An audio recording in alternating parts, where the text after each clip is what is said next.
Mulai kah? Aduh, sorry.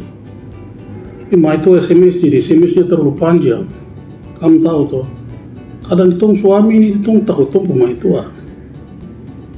Kita mulai saja sudah ya. Saudara dan saudara sekalian yang saya hormati dan yang dikasihi oleh Tuhan, senang sekali saya bisa ketemu kembali bersama Anda sekalian melalui channel YouTube kita, channel Sayangko. Kali ini saya mau bicara sesuatu yang omong kosong. Omong kosong itu kata lainnya tipu. Kenapa omong kosong atau tipu? Karena yang ingin saya sampaikan ini sesuatu yang tidak nyata, yang tidak bisa kita lihat, yang kita tidak bisa cium, yang kita tidak bisa dengar, yang tidak bisa kita raba, tetapi hanya bisa kita bayangkan, hanya ada dalam alam pikir kita, yaitu imajinasi, dan yang kedua estetika. Apa itu imajinasi? Imajinasi itu singkatnya, jujur ini, saya juga tidak tahu, tapi saya pura-pura tahu saja supaya saya bisa kasih tahu kamu orang. Betul ini, imajinasi itu sesuatu yang kita bayangkan, sesuatu yang bisa kita gambarkan, seolah-olah ada, seolah-olah nyata, tetapi itu hanya ada di dalam alam pikiran, tidak ada dalam alam nyata. Terus estetika itu apa? Singkatnya, estetika itu keindahan, sesuatu yang indah, atau kita melihat sesuatu, seseorang, atau kita membayangkan sesuatu, seseorang dengan pikiran yang indah. Singkatnya begitu saja. Kalau yang lain-lain lebih jauh, lebih dalam, saya juga tidak tahu. Saya dulu waktu kuliah di Jogja, membaca buku-buku karya Khalil Gibran. Khalil Gibran ini orang Lebanon, dia beragama Katolik. Dia merupakan seorang filsuf dan seorang sastrawan. Kalau kita membaca dia buku toh, dia buku itu, dia kata-kata itu paling indah sudah. Dia kata-kata itu membawa kita seolah-olah bagaimana ya begitu. Yang jelas itu dia kata-kata itu kasih galak tompu, mulut manis itu. Betul ini. Dia banyak tulis tentang cinta, tentang kemanusiaan, tentang ketuhanan, tentang alam semesta, dan lain sebagainya. Dari buku-buku yang saya baca, saya berkesimpulan bahwa Khalil Gibran itu seseorang yang punya daya khayal, daya membayangkan sangat tinggi, dan khayalan atau membayangkan itu dilakukan dalam perspektif estetika atau keindahan. Jadi pokoknya dia membayangkan cinta itu sesuatu yang indah. Dia membayangkan Tuhan itu seseorang yang indah. Dia membayangkan surga itu sebuah tempat yang indah. Dia membayangkan persoalan kemanusiaan itu sesuatu yang indah. Seburuk apapun itu, kalau itu diekspresikan oleh Khalil Gibran dalam bentuk kata-kata dia indah apa? Indah sungguh mati punya ini. Makanya kamu juga baca supaya kamu tahu.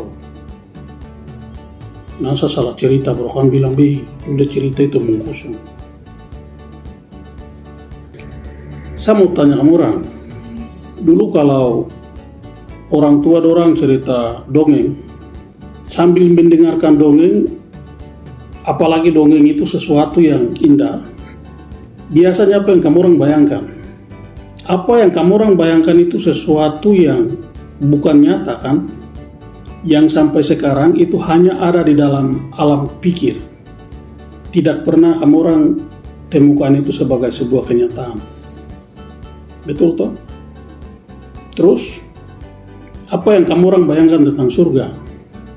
Orang itu kalau sudah cerita surga, dong cerita itu indah-indah semua.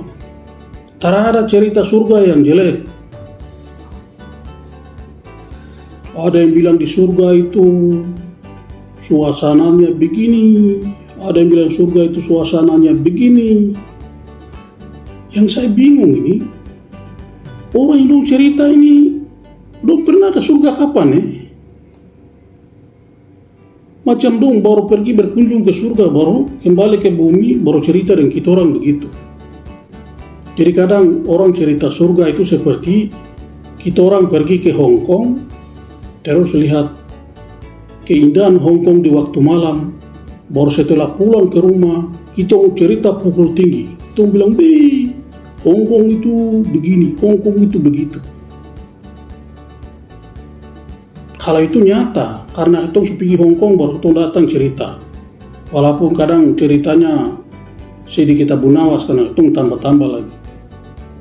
Tapi kembali kepada yang tadi, kalau kita bicara surga atau bercerita tentang surga, itu pasti indah-indah dan kita kadang cerita itu seperti sudah pergi ke sana.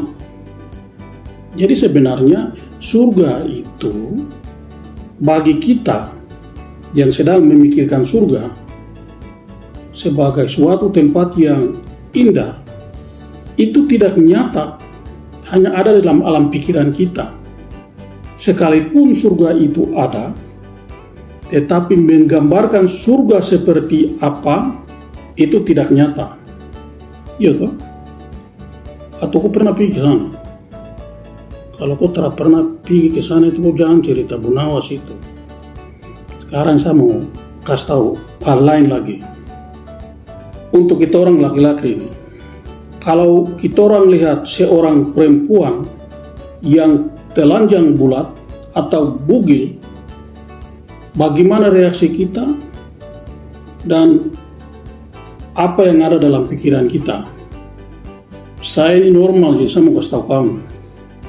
Yang pertama pasti saya nafsu. Karena apa? Karena saya lihat perempuan itu